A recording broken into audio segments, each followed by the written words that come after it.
There you go. Thumbs up. All right. We'll go ahead and get started. This is the June meeting of the Delaware County Regional Wastewater District. Penny, would you call the roll, please? Present. Ray. Present. Shaw. Present. Bill. Yes. Jason. Linda. Ron. Here. First order of business is minutes of the previous meeting, May 1st, 2024. I'll make a motion that we approve the minutes. Second. Joe Boyce. I have a first and a second. Any changes? Discussion? Seeing none, all in favor say aye. Aye. Opposed? Motion approved. Pete, Treasurer's Report. Claims from April 30th through May 30th, 2024 total $373,602.75. Cash balances as of May 30th is cash operating balance, once again, is $420,000. Improvement fund balance, $1,690,629. Daleville tip transfer of $9,411 has been received, and the Indiana Bond Bank transfer, we received this for $18,000. We transferred it too. This is payment for the bond bank, $18,554.34. The 5 CDs with declining maturity dates are present. I would make the motion to approve the claims in the amount of $373,602.75. Second. I have a motion and a second for discussion. I'd ask Penny or Jason, could you give us a total on what we've accumulated so far for the board on the CDs and rolling? Yeah, since we started in March, April, and May, interest that we've took back in, and that's been put back into the cash operating balances, just short of $22,000 at $21,852.64. So in 3 months, that's the interest we've been able to get on those CDs. Good job. Very good. All right, I had a motion and a second. Any other discussion? Cash, which account is it going back into, since you said cash operating, but that number I'm sorry, stays the same? improvement fund. Improvement fund. Yeah. Wait, what? It's always the same? Well, that's why we give you that job. Oh, okay. We keep it simple. I am from Yorktown, so somebody's got to keep it simple for me. There we go. All right, all in favor say aye. Aye. Opposed? Motion approved. All right, no old business, jumping into new business. Jason, did you want to go this, or is Commonwealth addressing? Under old business, we have some Commonwealth invoices that need approved and get paid out. One is for Overlook Drive for $6,188. That's gonna go through. We'll make that pay app request with the commissioners and the treasurer's office, and usually takes us a little while to get that back. My recommendation is to go ahead and get that approved.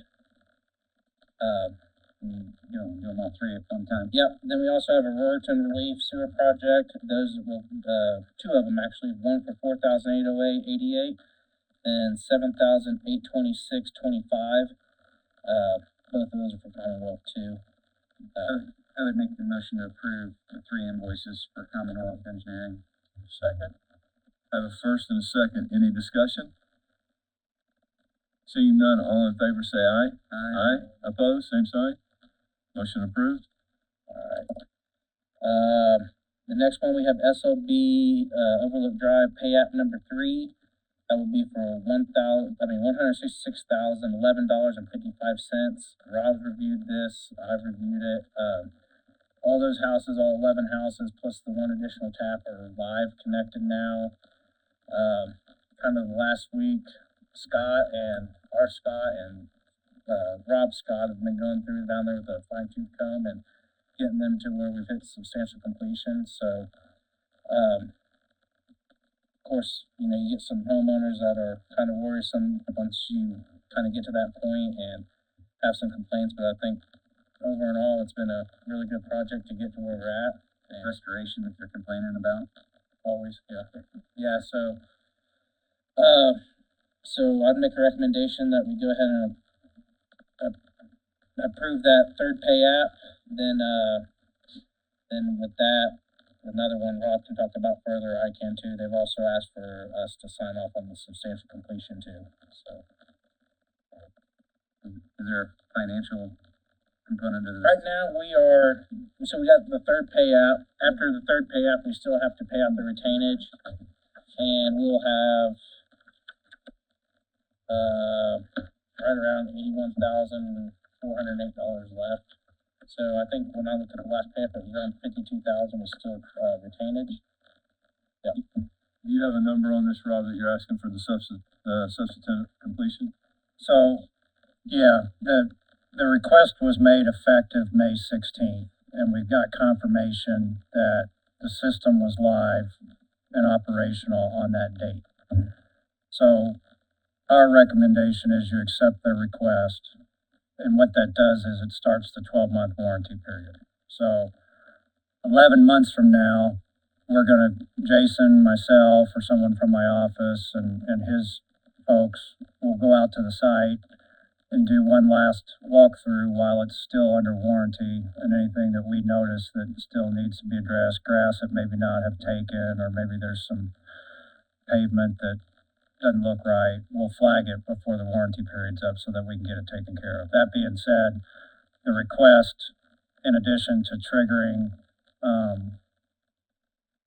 the warranty period, also starts the clock. They basically got 30 days from the 16th to get all this stuff, all the extra items that we've identified. There's like 60 items on my punch list. So what we do and what we've done here is we'll recommend withholding the max amount, which in this case is retainage withheld to date plus whatever work has yet to be completed that we haven't paid them for. And like Jason said, it's about 50 grand that we're holding back on them. So it's enough to obviously keep their attention, make sure that these items that are on the punch list get identified in a timely fashion, get addressed, and we don't have any issues.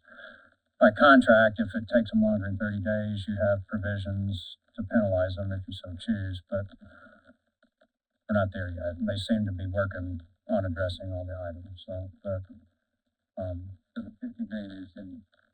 it's our money. Is it the 81,000 or it is? No, it's part of it. It's part of 81,000. It's part of it. It's part of that. It's part of it. We'll still have. We'll have 81,000 to hold. That includes retainage. Yes. Yeah. Plus whatever work. And I, full disclosure, what I'm looking at based off work completed, there's likely gonna be a deductive quantity adjustment change order at the end of the job, just because there's some line items we didn't use, so the final contract amount will likely go down $8,000 or $10,000 when it's all said and done. But for now, we're holding that money back, kind of as the carrot for them to get this stuff taken care of. I make the recommendation to pay the 166,000 and to accept Their request. their request of substantial completion as of May 16th. Second. I have a first and second. Any further discussion? Seeing none, all in favor say aye. Aye. Opposed? Motion approved. I have a certificate of substantial completion that I'll need your signature after the meeting. Yes, sir. Okay, Jason, Director's report. Collections update for the month. As of today, we were sitting at $1,943.90 over the entire collection area that's on the current disconnect list. Overlook Drive, like I said, we're live there. Davey's got those input and billing. Those bills will start going out the middle of this month, bill for this month. We had 2 new pumps installed, not new, one was a rebuild, one was a new pump over in the Rorton area this month. I think those were previously approved in 2 months prior. And additionally, I know we had came to the board last month, and I had asked for some, funding out of the long-term, I think of that account, collection system and lift station rehab, long-term control plan account. It was to get 2 houses live on grinder pits over in the, so we've continued to reach out to one of those houses and leaving business cards, letters, and we can't ever catch that person there. They have called in the past and we called that number and we're not getting an answer now. The issue is the one house that is right next to that interceptor, we had approved them to get the pump install and everything. And that amount was just a little, around $16,000 to get that completed. Talked to that homeowner, told them the board approved it. We were gonna come out, get the electrical ran. Contractors would be on site to do that. Explained to them what that meant and also the idea of how the warranty would work after we finished install, and they were on board. He said, "Go ahead, that sounds great. You know, we all use the facilities in high weather events," and ordered the pump, got the pump, and was able to get with the electrical contractor and get them scheduled to get out there. I reached out to the homeowner and said, "Hey, this was like on a Monday. We can get our electrical contractor out there on Wednesday to get installed. Get the electrical ran out to the panel to get that installed." They proceeded to tell me they don't want it now. So I explained that the issue, and pretty much the gist of it was they're being told by a different entity that this is our problem, and and that they also didn't want to pay for the minimal electrical costs that would be to run that grinder pump, and also after the initial 3-year warranty ran out to cover any costs of that pit.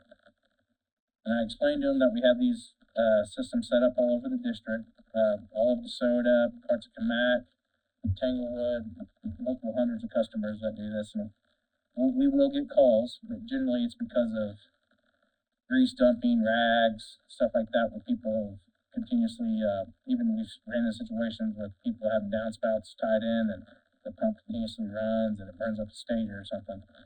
So the breakdowns are few and far between for the amount of customers we do have, and they still expressed that they didn't want to continue to move forward with this. So I kind of also explained that this was going to be probably going to be a one-time offer after speaking with the board, because the cheapest day to dig that in and get the electrical done was yesterday. And I said I need to know by tomorrow afternoon, which would have been Tuesday afternoon. Never got a call back from him. So Bill had asked that we kind of cover our basis, and I have Danielle send him a letter that states that they're refusing the service. She's got that drafted, and I've read through that, and we're on board with that. And that's pretty much where we're at. So there's 2 options we can do with that pump. We can save it, keep it in-house. We use these all over the district. Or 2, we talked with the company we bought it off of, and they would be willing to take it back and just charge us a small fee for restocking and all that kind of stuff. So my recommendation is probably that we just keep it on hand. And here's the thing, if I finally do get contact with that second house, I haven't purchased that pump yet, and we can go ahead and use that, and I'm 2 weeks ahead of getting that pump purchased. And That pump ain't gonna be any cheaper down the road. No. It was was, already on it. I think when they did DeSoto, those pumps were costing $4,000 in 2009, and then we just paid short of $9,000 for it. So. Well, and Jason can be nice, but I'm gonna be blunt. So, I was talking to a family member of this family, and even after Jason and Bill went out and had a meeting with Muncie Sanitary District, it was after that meeting where they had indicated they were gonna start working on their end, that they told this household, Delaware County Regional Wastewater District is not telling you the truth. This is all on their end. We have done nothing wrong. There's nothing wrong with our lines, and they're lying to you. So that is why they changed their mind on this. SB said this, you're saying? Yes, Okay. in the recent 2 weeks, Yeah, I just finished that conversation with them last week. or last week in the recent week. So, after having this meeting with us and acknowledging that they had a problem, going to our customers and telling them that we're lying to them and I'm curious. saying false information. So I also think on top of this letter that I have prepared for that family to acknowledge that they're declining this service, that they don't want the pump. I think we need to create a paper trail after talking with Jason and Bill to also go ahead and let Muncie Sanitary District know that we've been notified of these allegations. If they would like to give us all of their cameraing that shows that we are at fault for these lines being the cause, please provide that documentation and we'll address it immediately. And Is it an employee of theirs at the job site? Is this coming It's a from board somebody? member. It's a board member saying, okay, because I'm just trying to find out, is that just somebody speaking off the I'm making wall an at a job assumption. site? no, the way they insinuated it was a board member. They kept on saying, they're telling us it's your guys' issue, and I said, I'm not gonna muddy the waters. I said, I understand why they would do that. At the other hand, I'll tell you that they're the ones currently working with IDEM to address the overflow situation, and they're the ones that are currently having troubles to camera and clean that line. To tell me, and I told them I'd be more than happy to meet with them, and Danielle even made the recommendation to the other family member. We're happy to sit down with you guys, even on site, and where you can get DCRWD and MSD in the same situation, I mean, in the same place, and my story's gonna stick to camera and clean that line and show me it's not a problem, and then I'll start addressing it. Until then, we've had countless overflow situations in the last months that it's been 36 to 48 hours that we've completely caught up in our system and they're still blowing. Didn't we have records from 2017 on an issue there that Yeah. came from the other side? That's IDEM, or that, not IDEM, that is MSD's interceptor and line. That is not ours. And we had issues in camera backs So at that point. one of the things that, to tell them a little bit further with that conversation, I explained to him, another part of his reservations was he knew that IDEM has been out there with MSD and that they were trying to come up with a solution. And he was asking, how long is that solution going to take? And I said, that's a great question. It could take 6 months. I said, he was very trying to simplify a very complex problem. And his definition of short, I tried to explain to him, and their definition of a short time frame can be two completely, totally different things. And that's why I wanted to get him the relief, at least that grinder pit, and where they could use those facilities during the wet weather events, and still no return call back, and I didn't want to have it done. This could be, if you remember from the first conversation, we could be looking as far as middle or end of July before the water retank goes down, if we hit a dry spell or something, before they can really get in there and get to even do that. That was kind of the last, when me and Bill was out there with their board and their employees, that was kind of where we left it off. Their maintenance personnel was worried about, if you're familiar with that area, you go from 350 towards the bypass and it's all filled. So it's gonna be getting a back truck, clean, and water back there to clean those lines if we can even TV them. And having the correct dry weather to be able to do that because of the size of those trucks. And I tried to explain that to the homeowner. They have now got not necessarily a plan to fix it, but they've have an understanding with IDEM that these overflows at the top of the manholes are put into place, and that they're going to be monitored and reported, to get to the point of a degree order. I mean, that's out of Delaware County Regional's hand.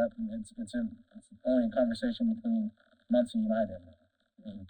And we're not going to press them any quicker than IDEM's going to press them. So. Any other questions or concerns? I like the letter. Do we need a formal for her to send something to MSD? You can if you want. It's just administrative, so I'll just follow up with both a letter. We're good with that. As long as you guys, I do want to take a vote so we have a paper trail on how you're going to handle the pump, because part of my letter was whether we are going to go after them and address the $8,000 that they had us incur. If we're going to keep the pump, let's do a motion to keep the pump and not pursue that, so that I have a paper trail of that. Would you say again what your letter says? Just Yeah, sure. Do you want me to read it all or just summarize I it? just, cause if it comes up and I hear about it So- from somebody else, I'd like to know what you said. Yeah, just saying, and I can send it to, I hadn't put it like in formal draft format because I wanted to make sure how you guys wanted me to handle it first, but saying, acknowledging who I am, that we reached out in an attempt to assist with wet weather events. Also aware that MSD has an interceptor near their property, that they're having issues during overflow, wet weather, and we understand that MSD will eventually work on these sanitary lines, but we don't have any way of knowing when that will be for sure. We had come up with a solution to help them in the interim, purchased an $8,700 pump. You had agreed with Jason, we would cover that upfront cost. We were going to work on the installation, set a time for the electrical to be scheduled. You would assume the maintenance after the warranty period expired and would be responsible for the monthly electrical costs. And Jason quoted, he said it could be anywhere from $3 to $5 a month, or had even seen it as low as $15 for the entire year. After we purchased the pump, he reached out to confirm the date for the electrician to be on the property, and you indicated you had changed your mind and no longer wanted the pump. This letter is to serve notice that it has withdrawn its offer and will not again offer to install the grinder pump system on your property. And then I had whether or not we were going to pursue them for the cost of that pump. So I will take that line out. Just send it, it's basically just a notification letter that this offer is off the table and will not be offered again. You like that, don't you? Yeah, either way, I'm not worried about, keeping, especially until we find out if I can get some correspondence back to the second homeowner. My recommendation would be keep it on hand, if that's good with you guys. And, Just need a motion, and So entertain a motion. do you want it in two parts, or, It could just be one, I think, just to keep it then I'll make a motion that we do keep the part that was ordered, on hand, and then that Danielle sends this letter, 2 letters. 2 letters. Second. I have a first and a second. Any discussion? Seeing none, all in favor say aye. Aye. Opposed, same sign. Motion approved. And also with the Overlook Drive, project, on you guys' staple papers there, since we did go live, I went ahead and, took an opportunity to have myself and the guys walk the doors one more time, kind of touch base one more time with the homeowners and explain to them, we appreciated their patience and everything moving forward, and how we're getting close to, calling it good, and also, you guys can see on that letter, giving them some of the do's and don'ts of these pits, so, just wanted to let you guys know we did that as well. I have one question. Yes, I've always called it a sump pump, and you call it a sub pump? Alright, so grinder, or, no. Okay. And you've got no sub pumps or downspouts fed into the sanitary line. My question is it sump or sub, or does it mean the same thing? So, SUMP. So it's just. So, it's So it's just did you I already, say sub? yeah, did you already send it out? Yes. Don't worry, That's That's why we pay him the big dollars. this is Penny's fault. Penny, don't take that. She does, she always catches mine, I will give her that. I didn't catch that one. Yeah, read it. well, I'm just glad I wasn't. Well, it is lower, so. But I can see how it would easily be a sub pump. Yeah, cause it's lower. I'm telling them not to flush any submarines down Yeah. there. You got anything else, Jason? Nope, that's it. Thank you. Danielle? Okay, we did finally get a call back or an email back from Jennifer on the Chesterfield issue. So that is going to be put to rest. Jennifer said she had not checked the actual billing to the calculations. So she agreed with the premise that Chesterfield had presented, when they had went through everything. what it did bring to light is that we were undercharged $1 a month, and so we did get a bill for $33 for 33 months of $1 of undercharging. So, if nothing else, it backfired a little bit, but that's okay. These things happen, and Jennifer missed it, and it wasn't caught in our office, and so we're not going to pursue that any further as long as that is okay with you all. We're going to pay our $33 and move right along. But I think everything's all good with Chesterfield. I think it was just a misunderstanding when Jennifer was evaluating They were closing the her bond, side of and it happened 1 month where we got overcharged, and she pointed it out and made the assumption that it continued to be like that, and that's where we came up with $1,100, and we're good now, though. yes. We have had an issue with an easement at the end of Meadowcrest. Lucas Ratz has purchased the property at the T of Meadowcrest and has decided he does not like people turning around on his property. So he started blocking the easement so we could not get to our lift station. Jason took me out, showed me him blocking it. I took some pictures. I sent a letter just saying, hey, just so you're aware, you're blocking our easement. You cannot do that. I went was that last week, just to see if anything had happened.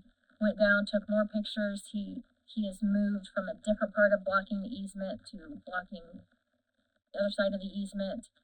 I don't know if you thought that was freeing up the lift station, but still blocking the manhole. I don't know what his thought was. Either way, I think we need to send maybe one final letter. At this point, you guys are free to just start towing the truck. I mean, can we somehow get a meeting set up with Jason and him? That has been attempted and failed multiple times. Okay, so I just We're want to past make sure. that. It originally started out where I told him, he kind of sold it to us where he had people parking on the lot cause it's Meadowcrest is like one-way dead-end road, tees into a open lot field, and as soon as you hit that field, you turn right, and we got about a 200-foot gravel lane that we've maintained, which was within the easement, and it goes and hits our lift station. Everything that would be south, everything heading north about an additional 700 foot, going towards 450 north is as well in our easement. He started blocking it, saying he was catching people back there. I said, well, let me come over there, have a conversation with you, see what you think would be the best remedy. I don't care to put up some pillars and run a chain link across and go from there. When I got out there, I felt like I was trying to get rolled for a couple 100 foot of fence. And I said, I'm not here to pay for your fence. If you're worried about people getting back here, I'll just put a chain link across it and we both have access to it. Then I found out he's wanting to put some horses and stuff back there, and he was. We're not funding somebody's horse farm. Unless I get a pony, no. And I think there's two guys in this room that don't have any business sitting on a pony. yeah, poor pony. And that's when I had that conversation and said, I'm not here. I don't care to keep people off our easement and everything, but we both have access to it. And it's not going to be a situation where I'm going to go to the board and offer to buy you a fence. So then after that, before that, he was parking in his drive. Now every time he's been parking in right at the T where the gravel lot hits. For the longest time, we knew Delcom Schools was using that as a turnaround too. And now they got to pick up all the kids outside of off of Wheeling. Yeah. And I touched base with them and asked them if that created any issues for them, and they said just the fact that if they had a special needs route down there, they would have to either back all the way in or back all the way out. But right now they didn't have anybody that required that, so everybody's getting picked up on Wheeling.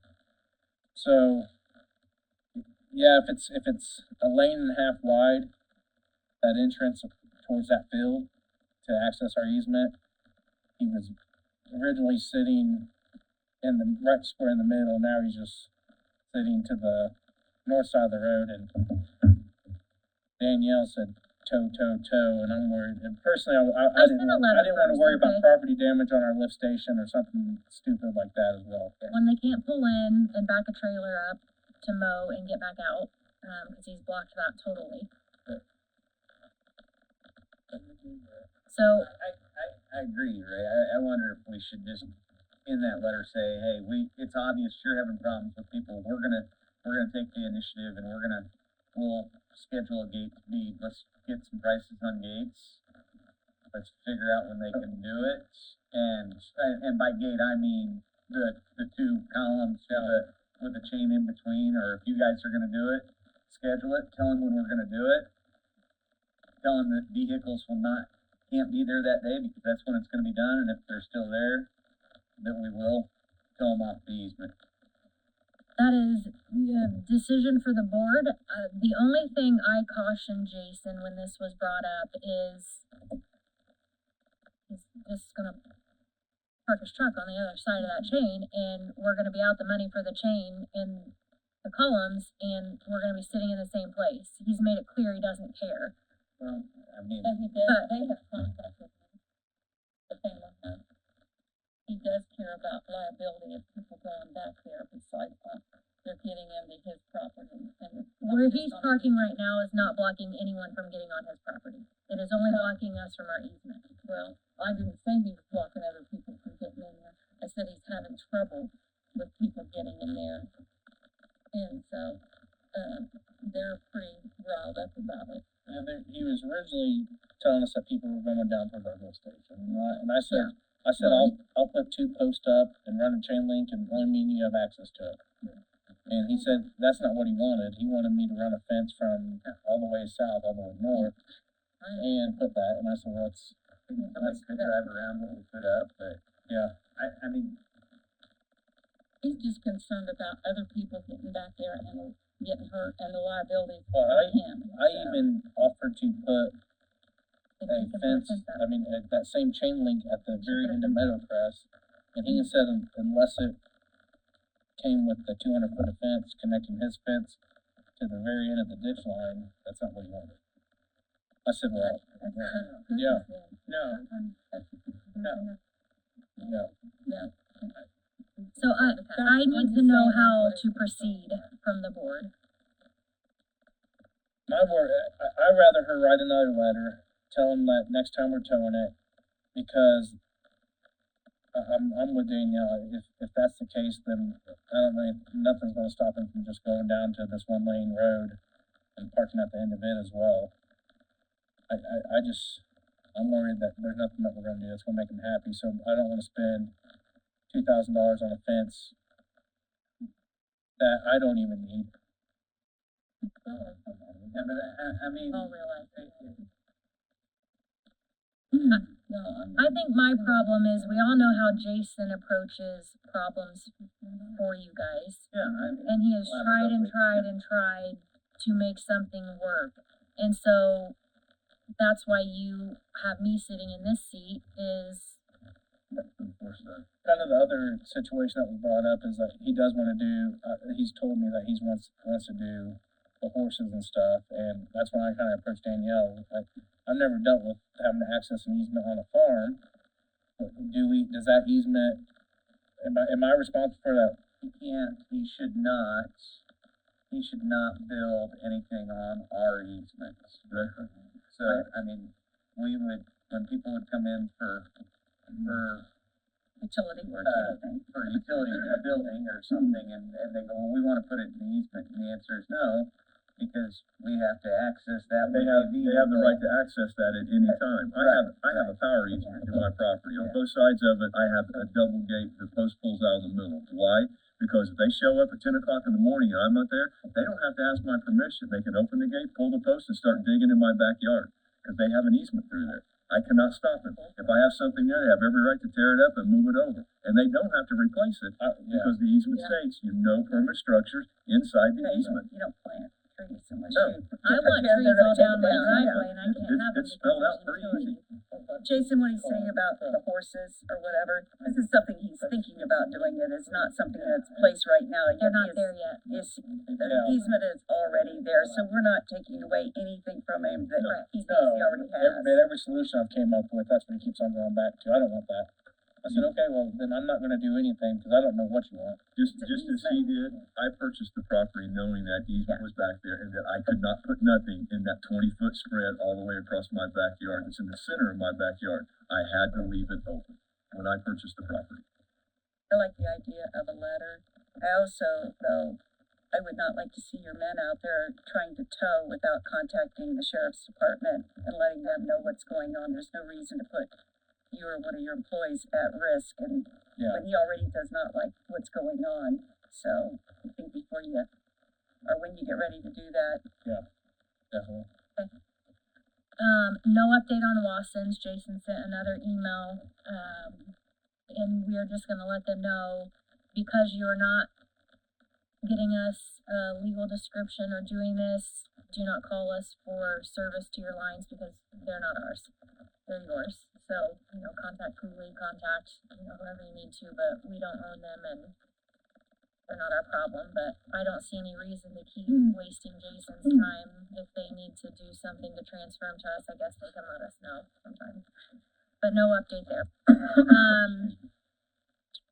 We had a meeting today with Joe Russell. Jason, Rob, and I met him out to go over the Royerton project. Joe is the farmer that farms for Ashley Wheeler. So all of those fields along our lift station and the manhole, basically Ashley told me in the past when we were talking about doing our own treatment plant, I don't want to deal with it, deal with Joe. I think he's in his mid-80s or something like that. And so I contacted Joe and said, would you be the best person to talk to about getting this easement? This is also the one I told you guys about last month that the prior council never recorded an easement for what we currently have. So I have drafted an easement and Rob showed him the updated drawing. And so that will fix that old problem plus take care of the new pipe that we have going in for the Royerton project. Joe was happy with everything. It's gonna take some dirt off of the contractor's hands when they're done. And everything seemed to go really well, I thought, out at the site. So we'll get that easement to Joe to get to Ashley Wheeler probably this week. The only thing I'm going to take out the temporary easement I was going to put in, or I had in there.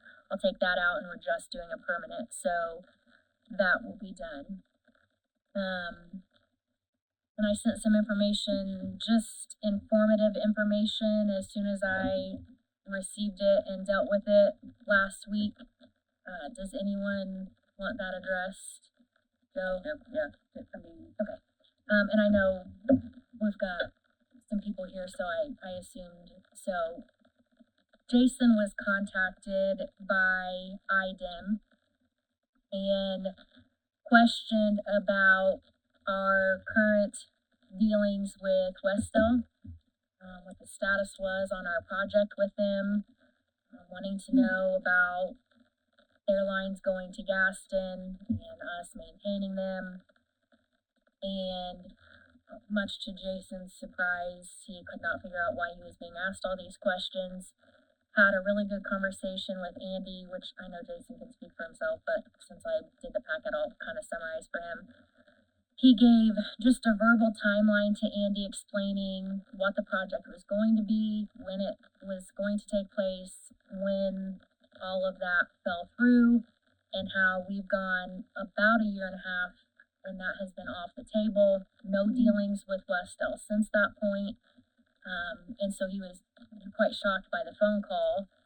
Andy relayed to him that Westel has communicated to them over the last year and a half that everything has still been ongoing, that they have been in communication with us. They are still working towards this project. They have put it in their quarterly reports that they are working with us and using us and Gaston. So when he got done talking with Andy, he called me immediately saying, something's going on, we got a problem. I hear fraud as soon as I hear this conversation, which immediately, makes me nervous. And I said, I appreciate, and I'm sure you gave a great timeline. I want this in writing, that we were not complicit in any of this fraud. While I know they don't like to fine nonprofits, I know you're gonna Anyway, grumble at that. That is what was communicated to Jason. Not saying that they do not. I don't think they are happy to do it, whether they do it or not. They may not be happy to do it, but it made it seem like Andy very much so is leaning in that direction because of the fraud. So that doubly made me want to make sure we are covered to explain what our role was and is not currently. So I spent a lot of time going through all of my records. I thought this was going to be a quick little timeline to present, but as I started compiling things, I forgot how much work I had put into this project. And so I prepared the letter that I sent to you all last Tuesday, I think, and wanted to make sure he knew we were not a part of whatever they were conveying to IDEM, that we had no idea about that. We were not checking our quarterly reports because why would we? We were not working with them anymore. I gave a complete timeline of all dealings. I went through their quarterly reports, and I also presented several emails and letters to counter a lot of the allegations made in those, to say, I know that they've told you this, but here's a memorandum of understanding that Gaston signed and we signed. They refused to sign. Here's this letter where I asked them what was the status of this. They refused to come back to the table with us. Here's all of this information. Use it how you see fit, but we are not a part of this with them anymore. Most importantly, we don't have those funds anymore, and we can't be a part of anything anymore because we don't have the ARP money to give them. I also included the letter where we warned them when they walked away from this deal a year and a half ago, that money is gone. I met with the commissioners, the redevelopment commission, and you guys, and we told them all of these sources are gone when you turn away from this project. So, conversations have been had that they had no idea that money was going to go away. They thought it was just earmarked for them, I think was the words that were used by their superintendent. He's the one who's been filing the fraudulent report. He sure. Yes. So that was the reason behind all this. I did this as quickly as possible because I know IDEM is moving as quickly as possible on these allegations now, so I wanted this in their hands as soon as I could. I'm also working with the redevelopment commission and probably going to present something the same. The commissioners in a way are kind of being drugged in with their ARP funds too. We may have to do something on that front. I don't know yet.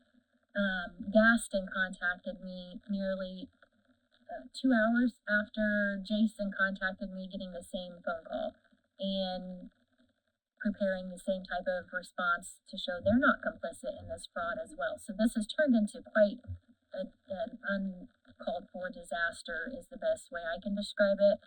I'm happy to answer any questions that you guys have about it. Andy Schmidt did reply back to me, was very thankful that the district had presented this to them, said it filled in a lot of the gaps and missing information that they had. It created a timeline that was not the same information they had been told.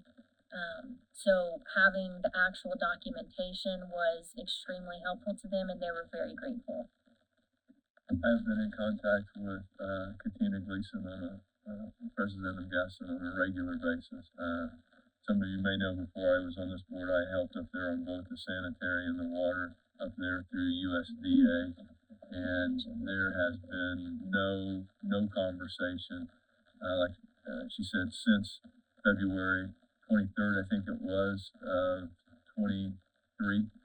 And also in the last one of these conversations, when he invited her back at the beginning of this year to start this conversation again, with Katina for the first time, she said, I'll get a hold of Bill, we'll be at the table. He did not want us at the table. There was no reason to bring Bill Walters or Delaware County Regional Wastewater to the table. So he's explicitly That was said, an April 5th email. April 5th email, he explicitly said, please do not bring him to the table.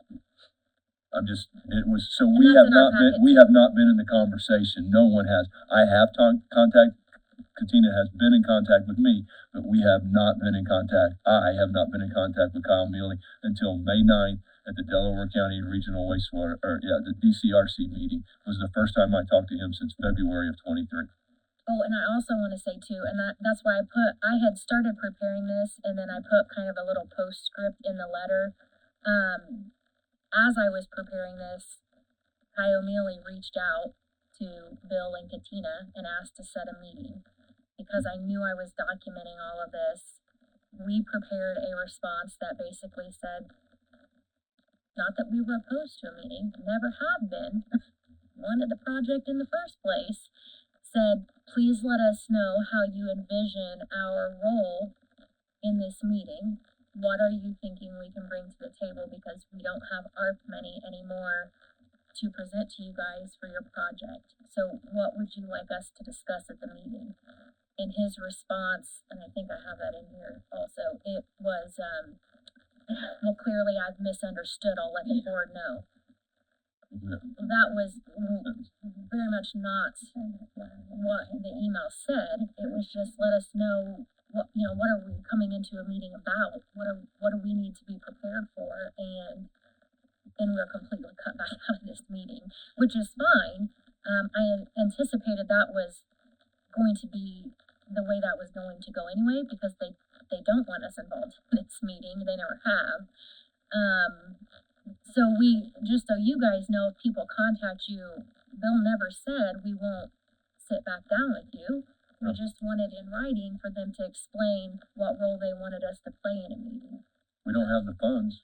What is our role? Is there a way for you to find out how much money that has been invested in this, that they turned away? I know they were getting ARP funds, but there was also studies done and everything at that time, that how much money, even your time, that we paid you, and then for Do this you want me to go if back and that's- try to track my No, I'm money? just curious how much money Well, was 750. thrown at this that they walked away from, and now with this. Remember, tell you, there was $750,000, and we paid the $63,000 for the PER that we did through Commonwealth from 69 all the way to Gaston. And I then there can was look rate at my stuff. fees, Yes. but I can guarantee you they were significant because I put a lot of time into If this that should be project. included Well, in and some of your remember, we also information. brought, Gather that, I don't get know. if around there's not yet, but I went to Indianapolis with Dr. Gooden on USDA to try and have funds there, met in Commonwealth's office in Indianapolis on that, spent an hour and a half with Dr. Gooden. Unquantifiable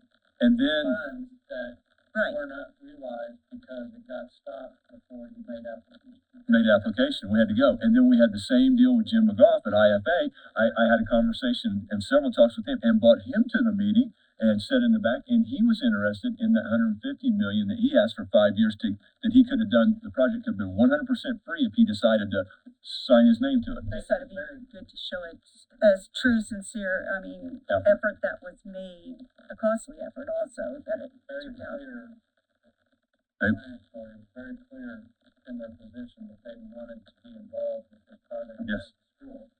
They weren't necessarily interested in going beyond the school to the interstate, but that's where the USDA piece picked up. Because he not only wanted us to go to the interstate, he wanted us to turn around once we got the interstate, head down and pick up the two rest areas because they're on and septic up there, and he wanted it eliminated. So if you get to the interstate, I want you to go up here. That was the just for bringing Dr. Gooden in. When you're trying to quantify funding, right, that's the unknown. Because it could have been a loan, it could have been zero.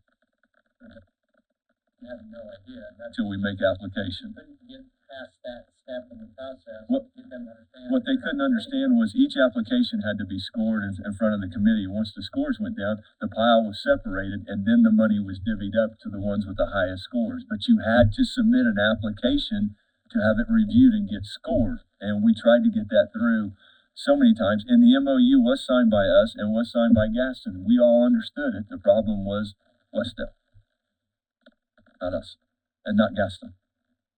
It was at the same time we were doing, the inter-county stuff too, and Yes, I really felt like they were more favorable with the Westdale stuff and looking at it for financing than they ever were going south. I agree. So, I mean, I agree. and they were, still felt like they were both viable projects, but the Westdale had. Westdale had the school involved in it, where we were only looking at Springport and picking up people that were already there. That wasn't an emergency, it was a need. Westdale was an emergency. That's why Westdale took priority over the Springport project as far as the state. Thank you, Danielle. You moved quick on that. Thank you. I was a little bit passionate about this project. The problem they're gonna have now is that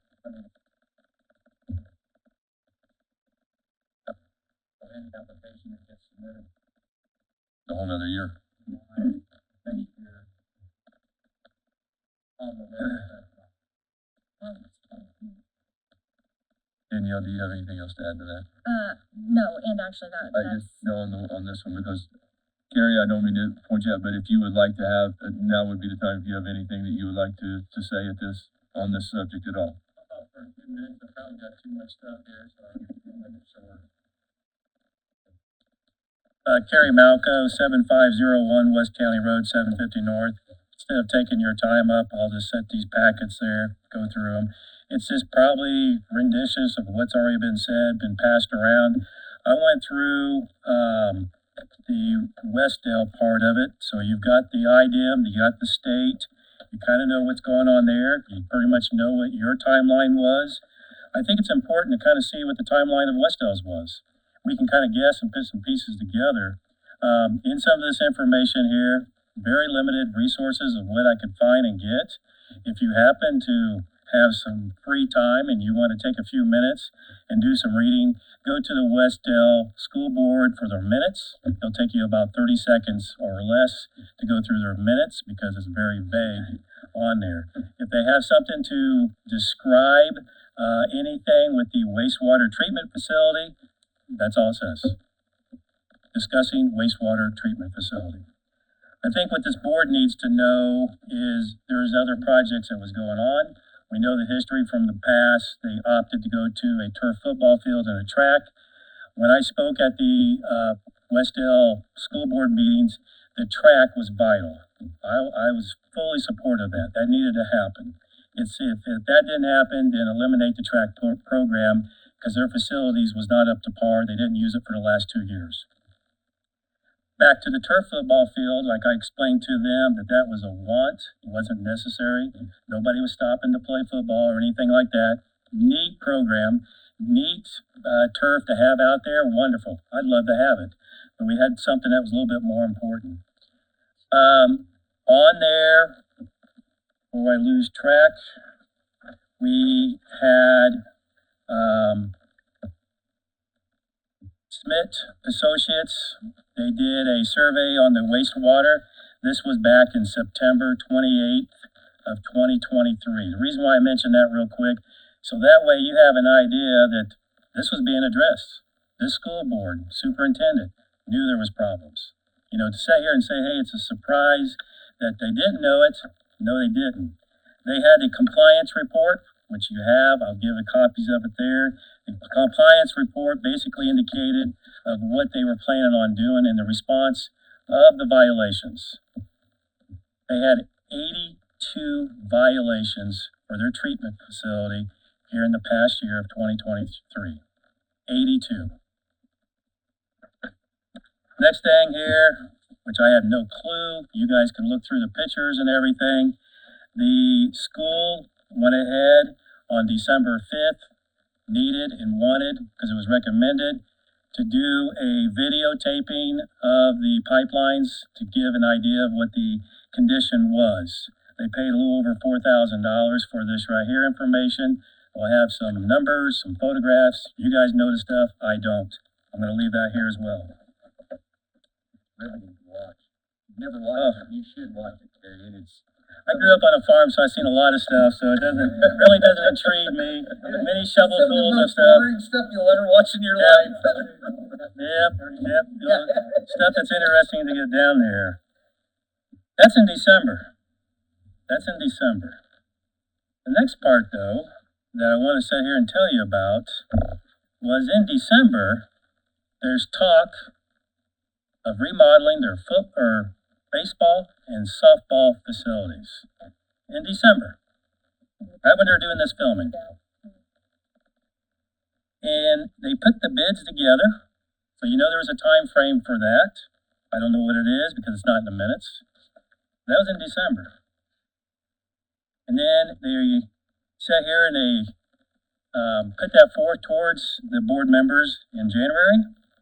January 25th, the board voted 5-0 to accept the remodel project. That was the remaining funds from the bond in 2023 that we were hoping that would go towards the sewage line. The project for that, $1.4 million. $1.4 million for renovations of a baseball and softball field. Once again, I'm sure anybody would love to have that done. I would too.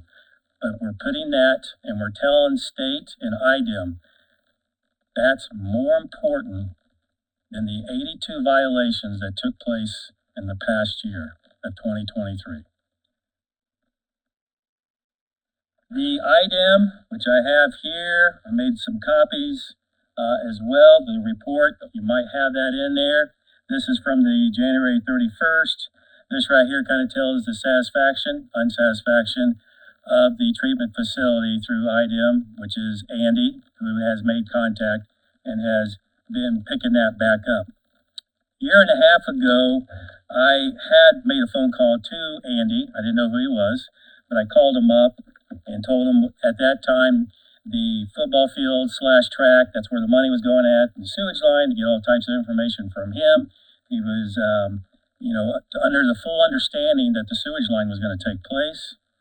At that time, a year and a half ago, he indicated and said, Kerry, I'm sorry, we just got out of COVID. We haven't done anything throughout the entire state.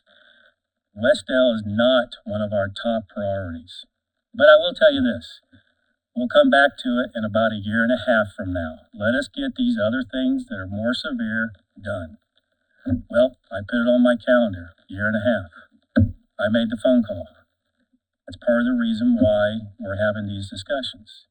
And Andy was quite surprised. And I told him, I said, hey, I'm just a citizen.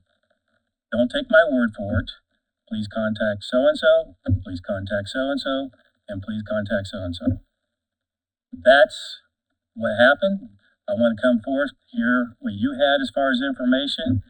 But I also want you to know the treatment facility there is not number one for Westdale. Whether it's the board or it's the superintendent, it doesn't matter. It's not number one. And they've had a couple opportunities to pick and choose. And right here we're looking at it. During the same discussions, when you look at the Westdale minutes on there, they'll sit there and say baseball, softball discussion, wastewater's discussion.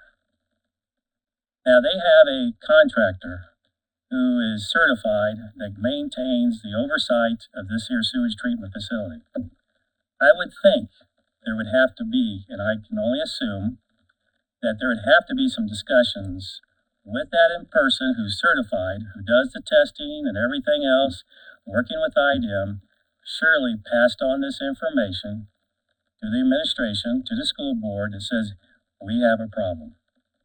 We have a problem. You know, I'm in the food business, and I have an inspector come into my place. And if I get 1, 2, 3, there's some issues. When I hear a number of 82, that's a number that I just can't even comprehend. So my fingers are crossed. When it comes down, we can have all these discussions that we want, but it comes down to IDEM and to the state. I will continually make phone calls that I feel is appropriate to individuals that have a little more clout, a little more authority than myself. So thank you. I'll drop this stuff off, file it, whatever it is. But it's the best I can get as far as the information that's available online with Westdale. Can you remind me who the board members are? I graduated from there and I've lost track of the board. You got Amy Townsend, who's probably been on there for 2 years, or getting close to. Brittany Mock, Same time frame. She's been on there the same as Amy, just right at a year and a half, I should say, but close to 2 years. Gary Rooker. Gary Rooker has been there for 3.5 years. Larry Batt. Larry will probably, don't quote me on that one there. That's probably three years. That's one I'm not too sure on how that proceeded and went forth on that there. Steve Dowling resigned this past year, and then Bob Todd took his spot, and his term will end here at the end of the year. I think that's all 5 of them. We were there. Bob took it afterwards. Did I say 5? Yep, Okay. that's the 5. Yeah. Yep. You know, that's the thing about it. We can only assume, and I hate assuming anything. They know everything or they don't know everything. Because when you look at the information that's being sent in, there's only one name on there, and that's Kyle Mealy. That's the superintendent of Westell. But on the flip side of it there, the board is responsible. So if they gave him the right to act in their behalf and take all those responsibilities and not ask to look at paperwork or what was submitted, you know, just like what you guys did. Hey, I want to see that first. You know, that's part of it. And I think we need to remember that. You know, we can blame one person, but I think there's a board as well that obviously votes on these things. Okay. So that's my 2 cents worth. I don't know if it helps you out any, but there you go. Thanks, Gary. Yep. Thank Appreciate you for taking time to be here. Board have any other questions or concerns over this matter right now? Seeing none, do you have anything else, Danielle? No. Miss Ashley, it would be your turn, dear. Good afternoon. In May, we had several different updates, and we were able to do a video with Jason, so that's always fun. I don't know if you got to see it, but he provided an update on Overlook Drive. I'm driving a Over- pony. Next one. Did you do the whole You know, thing with that pony? we can do some editing, Jason. That was good. And if you look on the website analytics over the last 30 days, we were up 4% on unique visitors and on site sessions. And I think for the first time, Monday outdid Friday as far as users on the website. So maybe that was because of Memorial Day, and I'm not sure. Your email was at a 50.2% open rate with 60 clicks. We may start to see some analytics change a little bit on that because emails now, certain ones allow you to kind of maintain your privacy, where some don't want to be tracked. They don't want people to know that you can see that they opened an email or clicked on an email. So I do want to just say that, that we could see some analytics change as people maybe start to do that with their email. But right now we're still at a 50%, and we can see that we had 60 clicks. We added the May monthly board meeting video to YouTube and the website. We also made a minor change you might have seen to the homepage. We took the news section, which is still there where you can click news, but we also added it to the kind of bottom of the homepage. So as people are scrolling who maybe wouldn't think to go to the menu and click on news or updates, they can now see the most recent updates directly from the homepage. Do you have any questions or any updates? Well, everything's been good. I'm totally pleased with it. Thank you. Thanks, Ashley. Rob, do you have anything for Commonwealth that we haven't addressed yet?